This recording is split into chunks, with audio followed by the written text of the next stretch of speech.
बातें करते हम खेतों की और उसके रखवाली की, बाग बगीचा फल फूलों और फसलों की हरियाली की। हम बीजों की बातें करते उत्तम जल संसाधन की, हम तकनीकी बातें करते फसलों के उत्पादन की। हर किसान का सपना सच हो जीवन सुखद बनाने को, गाँव-गाँव के हर आंगन का प्यारा सा ये दर्शन।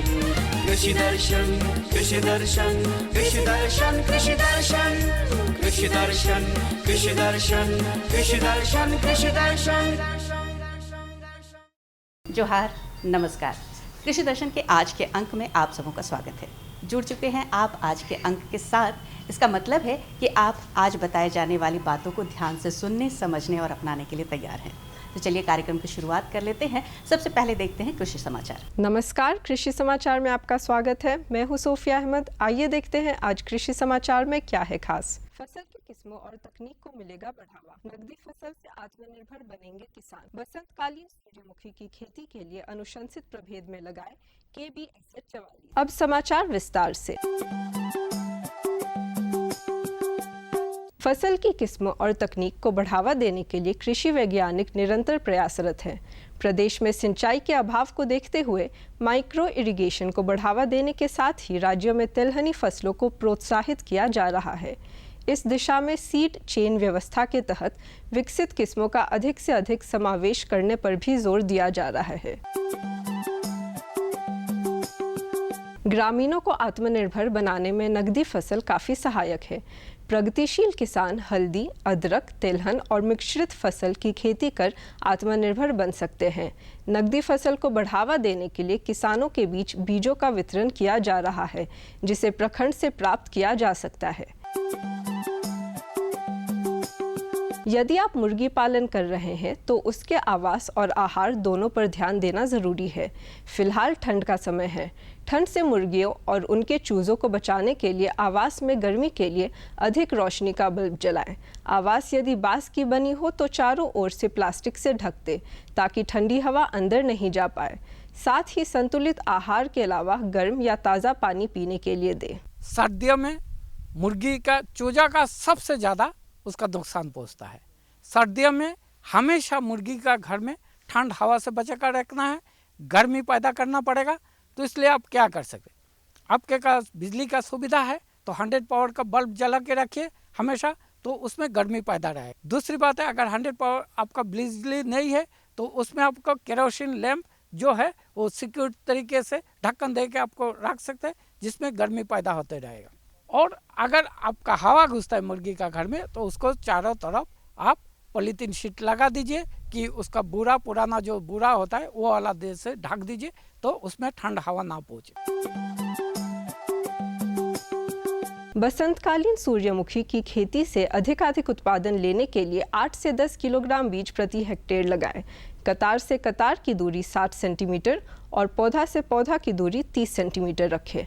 बेहतर उत्पादन के लिए अनुशंसित प्रभेद में KB-SH 44 लगाएं। बसंतकालीन सूर्यमुखी की खेती के लिए 2 से 3 बार खेत की अच्छी तरह जुताई कर पाटा चलाकर समतल बनाएं। बुआई से पहले सिंचाई करके जमीन की तैयारी करें, जिससे कि मिट्टी में पर्याप्त नमी हो सके। बीज को लगाने से पहले कार्बेंडाजिम 2.5 ग्राम प्रति किलोग्राम या इमिडाक्लोप्रिड 5 ग्राम प्रति किलोग्राम के दर से उपचारित करें।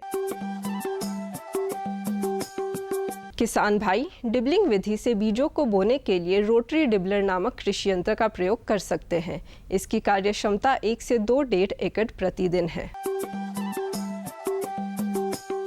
आज की विशेष जानकारी है बैगन फसल में फल छेदक कीटों के नियंत्रण के बारे में। बैगन फसल में यदि 5% से ज्यादा फल छेदक कीट का प्रकोप दिखे तो साइपरमेथ्रिन 25 EC दवा 200 ग्राम प्रति हेक्टेयर की दर से घोल बनाकर फसल पर छिड़काव करें, या कार्बेरिल W 3 ग्राम प्रति लीटर पानी के दर से घोल बनाकर फसल पर छिड़काव करें। और अब एक नजर राज्य के 5 प्रमुख शहरों के मौसम के मिजाज पर।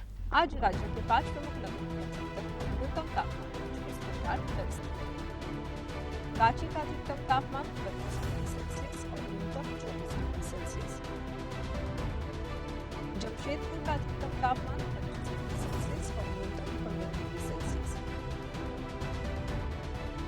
मेदिनीनगर का अधिकतम तापमान 41 डिग्री सेल्सियस और न्यूनतम 27 डिग्री सेल्सियस है। देवघर का अधिकतम तापमान 24 डिग्री सेल्सियस और न्यूनतम 13 डिग्री सेल्सियस है। धनबाद का अधिकतम तापमान 24 डिग्री सेल्सियस और न्यूनतम 14 डिग्री सेल्सियस है।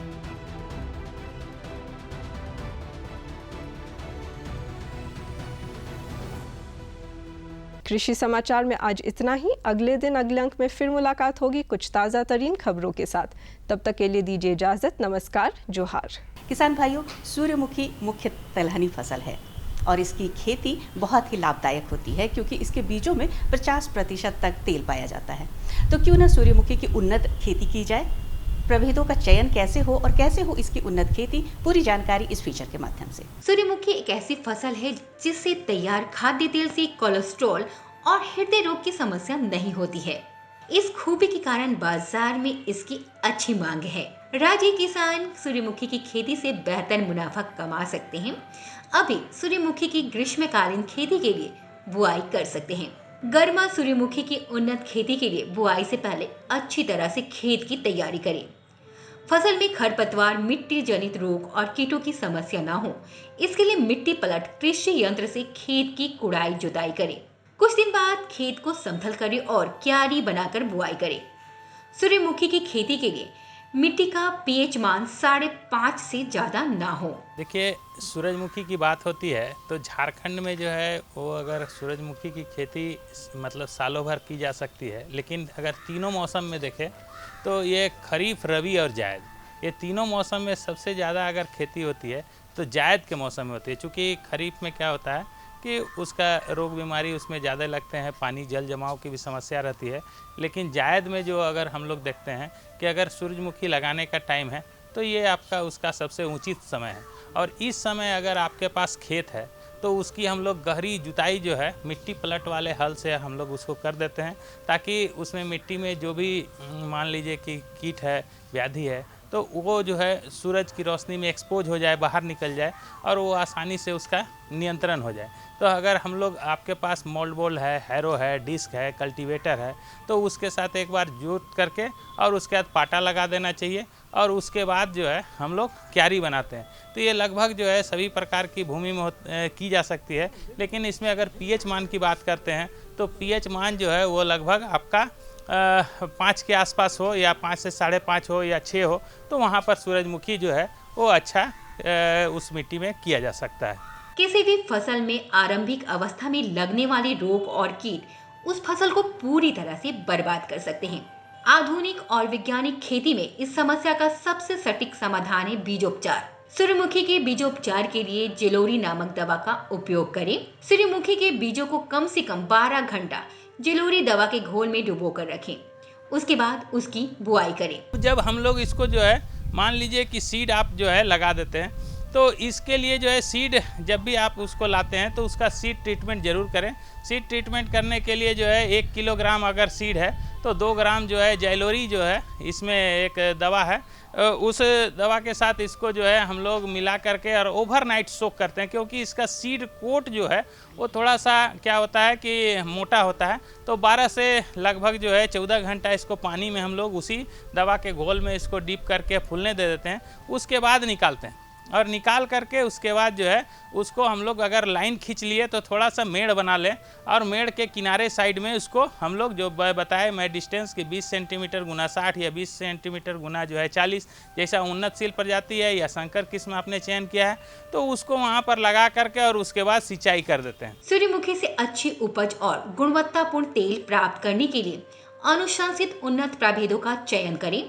बाजार में सूर्यमुखी के सामान्य और संकर दोनों प्रभेद उपलब्ध हैं।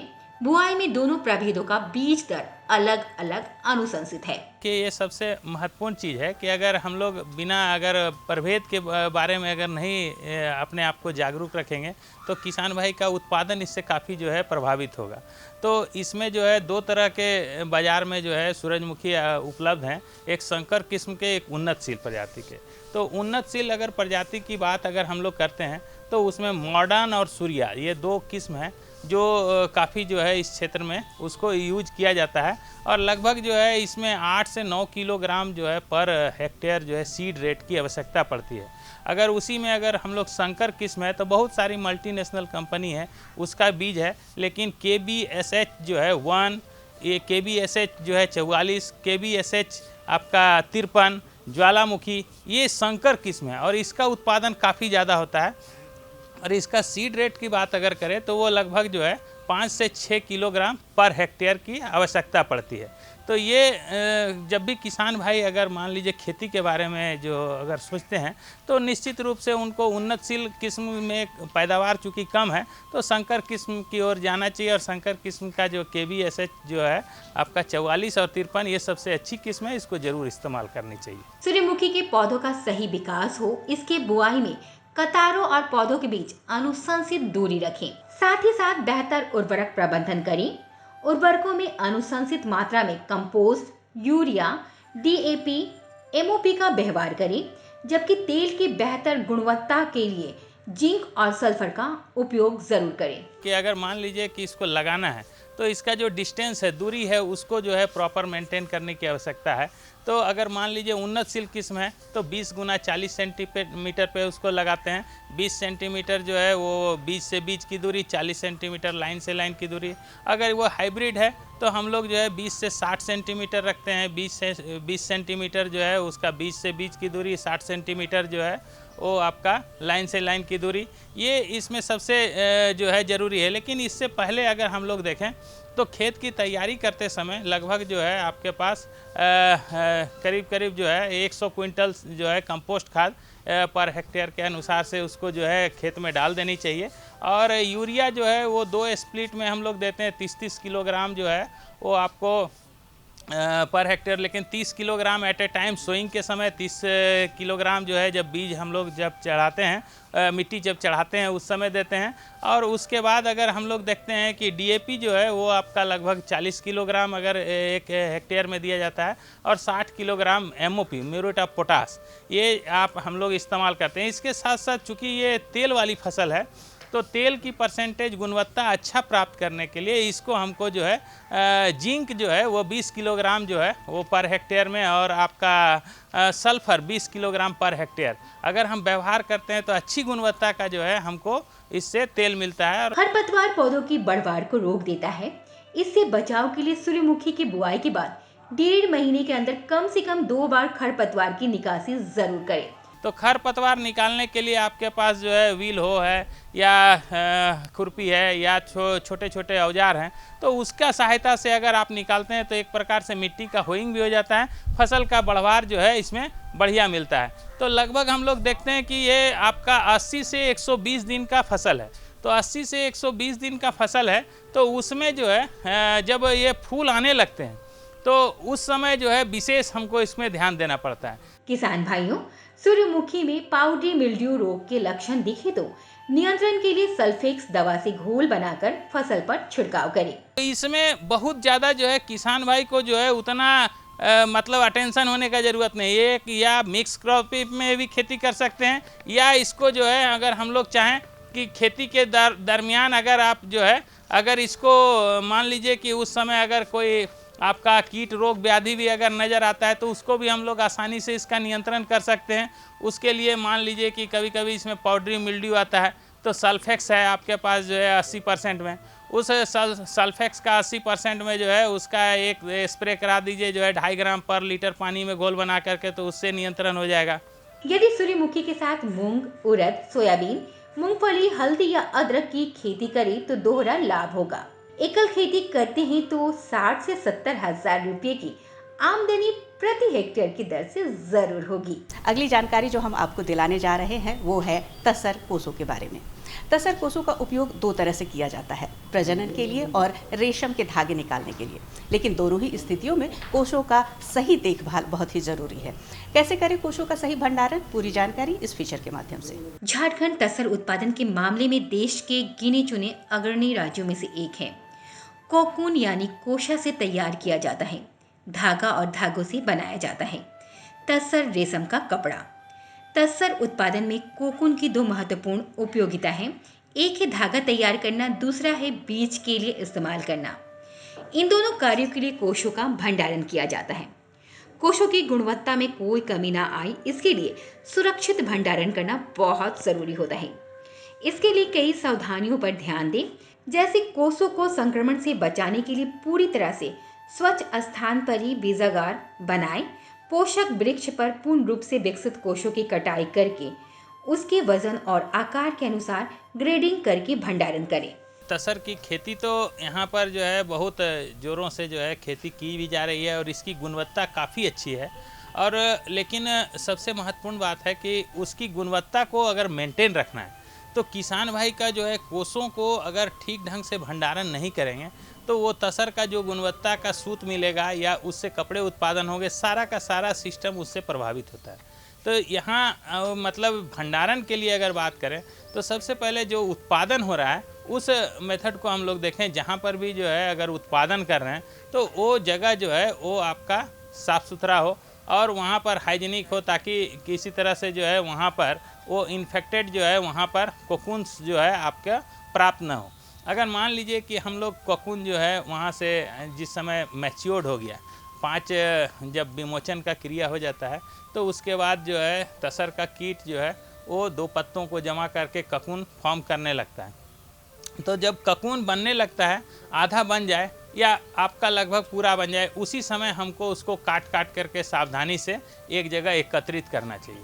और जब वो पूर्ण रूप से जब वो आपका तैयार हो जाए तब वहाँ पर हम लोग उसको लाते हैं, बैग में भर के लाते हैं और ग्रेडिंग करते हैं।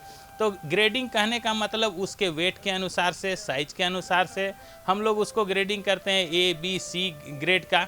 और ग्रेडिंग करने के बाद फिर उसको हम लोग भंडारण के लिए जब जाते हैं तो उसमें कुछ न कुछ जो है हमको एक्टिविटी, क्योंकि क्या होता है कि जब तसर हम लोग 2 बार जब इसका खेती करते हैं तो साल भर में, ऐसे तो होता है 3 बार, लेकिन 2 मौसम में जब खेती करते हैं तो पहला जो है खेती का हम लोग देखते हैं कि उसका हैचिंग जो है 20 दिन के बाद पुनः उससे जो है काट करके तितली निकल जाता है, कोसा बर्बाद हो जाता है। कोशा के अंदर प्यूपा होता है। प्यूपा द्रव्य छोड़ता रहता है ताकि कोशा नरम रहे और कीट बाहर निकल सके। यानी पेड़ से कोशों को हटाने के बाद कोशों में पर्याप्त नमी रहती है। कोशा बाहरी वातावरण की नमी को भी ग्रहण करने की क्षमता रखता है, इसलिए भी इसमें नमी रहती है। कोशों में ज़्यादा नमी हुई है तो उसमें गुणवत्ता युक्त धागा नहीं बनाया जा सकता। इससे बाजार में कोशों की उचित कीमत नहीं मिलती है। इसलिए भंडारण से पहले कोशों को धूप में अच्छी तरह से सुखा लें।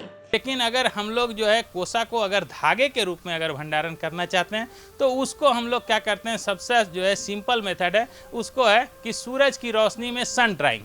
सूरज की रोशनी में आप उसको जो है पूरा कोसा को अलग ग्रेड वाइज करके उसको फैला दीजिए और सुखाइए। तो सुखाने के लिए जो हम लोग इसमें देखते हैं कि जो सन ड्राइंग करते हैं उसके लिए हम लोग देखें कि अगर फ्रेश ककून है तो फ्रेश ककून का जो है इसका अगर मान लीजिए कि वजन है, परसेंटेज अगर इसका नमी का देखते हैं तो 11 से 12% इसमें जो है नमी रहता है। लेकिन वहीं अगर इसका जो है नमी परसेंटेज को अगर जब सूख जाए तो हम लोग देखते हैं कि 6 से 7% होना चाहिए। तो सन ड्राइंग एक स्ट्रॉन्ग कंपोनेंट है जिसको हम लोग जो है सुखाने में व्यवहार कर सकते हैं। दूसरा देखते हैं कि जो वेट का लॉस है वो लॉस आता है वो है प्यूपा के वजह से। तो प्यूपा जो है वो आपका इसमें 69 से लेकर के जो है 75 से लेकर के लगभग 80% तक इसका जो है वो मॉइस्चर उसमें रहता है। और वो जब सूख जाए, जब पूर्ण रूप से सूख जाए, उसमें विमोचन की प्रक्रिया जो है वो रुक जाती है, तो उस समय जो है वह 7 से 13% जो है प्यूपा का मॉइस्चर होना चाहिए। ये बहुत महत्वपूर्ण है क्योंकि प्यूपा से ही जो है वो ककून खराब होता है, क्योंकि उसके अंदर जो नमी रहता है उसको जो है धागा अवशोषित कर लेता है और उसके बाद वहाँ फंगल का जो है गतिविधि बढ़ जाता है और वो खराब होने लगता है, धागा की गुणवत्ता हमारी खराब हो जाती है।